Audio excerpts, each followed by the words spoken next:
नमस्कार। तो all exam की इस ऑडियो रेडियो सीरीज़ में आप सभी का स्वागत है। ये जो ऑल एग्ज़ाम की ऑडियो रेडियो सीरीज़ है, इसमें आपको जो है वो क्वेश्चन डिस्कस किए जाएंगे आपके साथ। तो सिर्फ आपको सुनने होते हैं क्वेश्चन, और सुन के ही रिवीजन आपका बहुत अच्छा हो जाता है।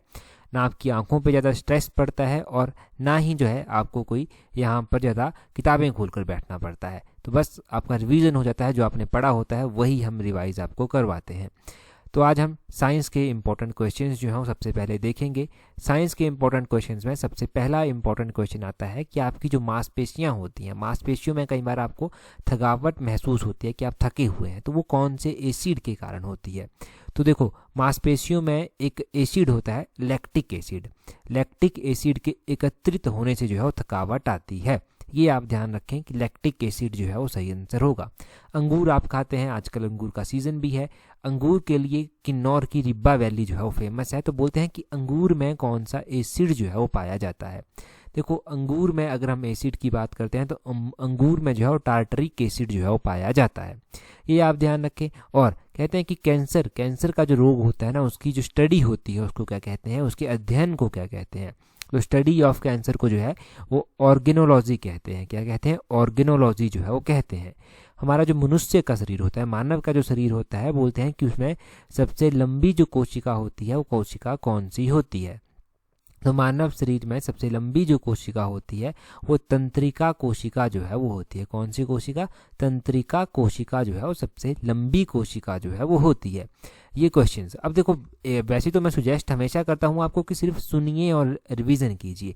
कोई नई चीज़ लगती है कि आपने नहीं सुनी है, पहले नहीं पढ़ी है, तो उसको नोट भी कर लिया कीजिए। अगला क्वेश्चन है कि दांत बोलते हैं, हमारे जो टीथ होते हैं, इनमें मुख्य रूप से किस पदार्थ जो है वो ये पाया जाता है जिससे ये बने होते हैं। तो वैसे तो मुख्य रूप से इसमें 4 पदार्थ या फिर 4 टिश्यू आप कह लीजिए जिनसे ये बने होते हैं। तो 4 टिश्यू कौन कौन से हैं ये? इसमें एक डेंटाइन, DENTIN, ये डेंटाइन टिश्यू आता है, इसमें पल्प टिश्यू आता है, इसमें इनेमल टिश्यू आता है, इसमें सीमेंटम टिश्यू जो है वो आता है। तो ये 4 टिश्यू मुख्य रूप से आते हैं। तो आपको दांत के टिश्यू या फिर आप कह लीजिए कि दांत जो होता है वो मुख्य रूप से किस पदार्थ से बना होता है ये भी पता चल गया। इसके अलावा आपने ध्यान रखना है कि गाजर जो होती है, गाजर में कौन सा विटामिन जो है वो अच्छी मात्रा में पाया जाता है। देखो, गाजर में अगर विटामिन की बात की जा रही है तो गाजर में जो विटामिन है, विटामिन ए जो है, यहाँ पर अच्छी मात्रा में जो है वो पाया जाता है। कई बार ना HPSSC क्या करता था, इस तरह के क्वेश्चन पूछता था कि मानव का जो मस्तिष्क है, ह्यूमन जो ब्रेन है, वो लगभग कितने ग्राम का होता है। तो लगभग ये 1350 ग्राम का जो है वो होता है। अगर आप इसी को आगे फर्दर बढ़ने की कोशिश करेंगे तो आप जानेंगे कि एवरेज ब्रेन का जो वेट होता है एडल्ट मेल का, वो 1336 ग्राम होता है, और एडल्ट फीमेल का 1198 ग्राम जो है वो होता है। तो ये थोड़ा सा आपने ध्यान रखना है कि अगर इस तरह का क्वेश्चन आगे भी भविष्य में पूछा जाता है तो आपको कन्फ्यूजन जो है वो नहीं होना चाहिए। क्वेश्चन एग्जामिनर पूछ लेता है कि ऐसा कौन सा एकमात्र सांप है जो घोंसला बनाता है। आपने कभी सुना है कि सांप घोंसला बनाता है? नहीं, परंतु एकमात्र एक ऐसा सांप है जो घोंसला बनाता है, उसका नाम है किंग कोबरा। किंग कोबरा जो है वो घोंसला बनाता है। और कहते हैं ना कि दालें, जो हमारी दालें होती हैं, वो पल्सीज जो होती हैं, वो दालें भी खानी चाहिए। क्यों खानी चाहिए? तो एग्जामिनर क्वेश्चन पूछेगा कि उसमें कौन सी चीज़ अच्छी मात्रा में पाई जाती है। तो दालों में जो है वो प्रोटीन जो है वो अच्छी मात्रा में जो है वो पाई जाती है। अब टेलीविज़न के बारे में आपने देखा भी है, सुना भी है, परंतु एग्जाम में जब आप जाते हैं तो क्वेश्चन भी देखते हैं इसके बारे में।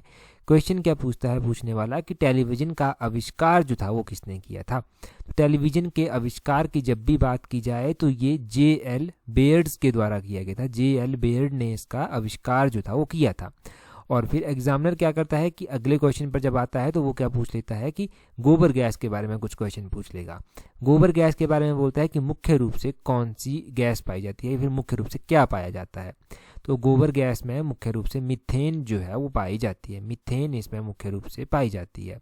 और आपने अगला क्वेश्चन ध्यान रखना है कि मनुष्य में जो है वो, अगर सर्वप्रथम बात की जाए कि किस जंतु को पालना शुरू किया था, मनुष्य ने कुत्ते को सबसे पहले पालना जो था वो शुरू किया था।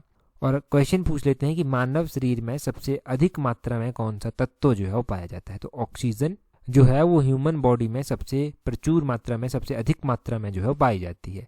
और ब्लड में कई बार पूछ लेते हैं कि ब्लड में कौन सी मेटल जो है वो पाई जाती है, तो ब्लड में आयरन मेटल जो है वो पाई जाती है। क्या कौन सी मेटल पाई जाती है? आयरन, लोहा जो है वो ब्लड में पाया जाता है, आयरन मेटल जो है यहाँ पर पाई जाती है ब्लड में।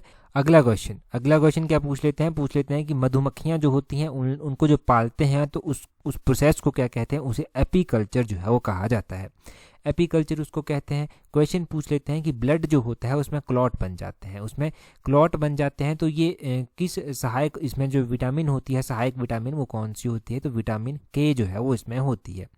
जितने भी हमारे खट्टे फ्रूट हैं, जैसे कि खट्टे फ्रूट्स में संतरा आ गया, और भी जो खट्टे फ्रूट हैं उनमें कौन सा एसिड पाया जाता है? तो एसिड जो है उनमें पाया जाता है सिट्रिक एसिड जो है आपने ध्यान रखना है। क्लोरोफ्लोरोकार्बन आपने सुना होगा, क्लोरोफ्लोरोकार्बन को जो है वो किस नाम से जाना जाता है? तो इसको फ्रेऑन के नाम से भी जाना जाता है। किसके नाम से? फ्रेऑन के नाम से। आधुनिक परमाणु सिद्धांत जो है इसके जो प्रणेता माने जाते हैं वो कौन माने जाते हैं? तो आधुनिक टाइम में जो परमाणु सिद्धांत है वो उसके जॉन डाल्टन को जो है वो माना जाता है इसका प्रणेता, ये आपने ध्यान रखना है। और आप आरएनए के बारे में सुनते हैं, डीएनए के बारे में सुनते हैं। आरएनए का पूरा नाम होता है राइबो न्यूक्लिक एसिड, और डीएनए का पूरा नाम होता है डीऑक्सी राइबो न्यूक्लिक एसिड, ये आपने ध्यान रखना है। और नाइट्रोजन आपको पता है एटमॉस्फेयर में सबसे ज़्यादा पाई जाती है, कितने % पाई जाती है? 78% जो है वो पाई जाती है। कितनी? 78% नाइट्रोजन जो है वो पाई जाती है। बोलते हैं कि पीतल हवा में किस गैस की उपस्थिति के कारण जो है वो बदरंग हो जाती है? पीतल को आपने देखा होगा ना, पीतल के जो बर्तन होते हैं वो भी कई बार ना किसी और कलर के हो जाते हैं, फिर कहते हैं कि एसिड से उनको साफ़ करना चाहिए। जैसे घर में तो सुजेस्ट कर देते हैं कि नींबू से इसको साफ़ कर लीजिए जी। तो पीतल के जो बर्तन होते हैं ना वो ऑक्सीजन, हवा में ऑक्सीजन होती है, ऑक्सीजन गैस की उपस्थिति के कारण जो है ये बदरंग से हो जाते हैं, ये आपने ध्यान रखना है। और चेचक आपने बीमारी सुनी है, चेचक किस तरह से होता है? ये वायरस से होने वाली बीमारी है। किससे? वायरस से होने वाली बीमारी है ये। और आपने देखा है कि बेकरी में क्या होता है, साधारण रूप से जो है यहाँ पर सोडा जो है वो होता है। ये कौन सा सोडा होता है? इसको जो है वो सोडियम बाइकार्बोनेट कहते हैं। जो बेकरी में मतलब जो ब्रेड वगैरह बनाने में होता है, सोडियम बाइकार्बोनेट इसको कहा जाता है। और पानी का जो अधिकतम घनत्व होता है, मैक्सिमम डेंसिटी होती है, वो कितनी होती है? 4 डिग्री सेल्सियस जो है वो इसकी अधिकतम डेंसिटी जो है वो पानी की होती है। कितनी? 4 डिग्री सेल्सियस। 4 डिग्री सेल्सियस ध्यान रखना है। विटामिन ए के बारे में क्वेश्चन पूछ लेते हैं, तो विटामिन ए के बारे में आपने ध्यान रखना है कि विटामिन ए का जो नाम है वो क्या है? रासायनिक नाम, केमिकल नेम इसका रेटिनल जो है वो इसका केमिकल नेम है। रेटिनल इसका केमिकल नेम है। और आपने ये भी ध्यान रखना है कि मानव शरीर में सबसे अधिक मात्रा में ऑक्सीजन पाई जाती है, ये आपने जान लिया था। आप जब साइंस पढ़ते हैं तो आपने इमरजेंसी हार्मोन, आपातकालीन हार्मोन के बारे में सुना होगा। तो आपातकालीन हार्मोन किसे कहते हैं? कौन सा होता है? एडिर्नल हार्मोन होता है, एक एडिर्नल हार्मोन, जिसको जो है वो आपातकालीन हार्मोन भी जो है वो कहा जाता है। और जो विद्युत बल्ब आपने देखे हैं ना, बल्ब आपने देखे होंगे, उनके अंदर ऑर्गन गैस जो है वो पाई जाती है। कौन सी? ऑर्गन गैस उनके अंदर पाई जाती है। और रेबीज का जो टीका होता है इसकी खोज किसने की थी? रेबीज के टीके की खोज जो था वो अलेक्जेंडर फ्लेमिंग के द्वारा जो था वो की गई थी, ये ध्यान रख।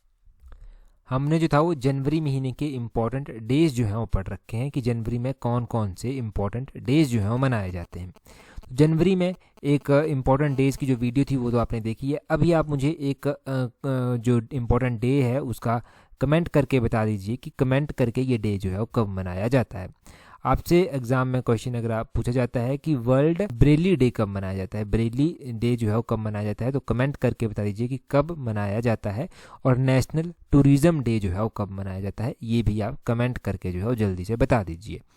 टेलीग्राम पर अगर अभी तक हमें ज्वाइन नहीं किया है तो टेलीग्राम पर ज्वाइन करने के लिए अपना टेलीग्राम ओपन करना, वहाँ से सर्च करना @allexam31, आपको हमारा टेलीग्राम चैनल जो है वो मिल जाएगा, वहाँ पर ज्वाइन कर लीजिए। That's all for today, thank you.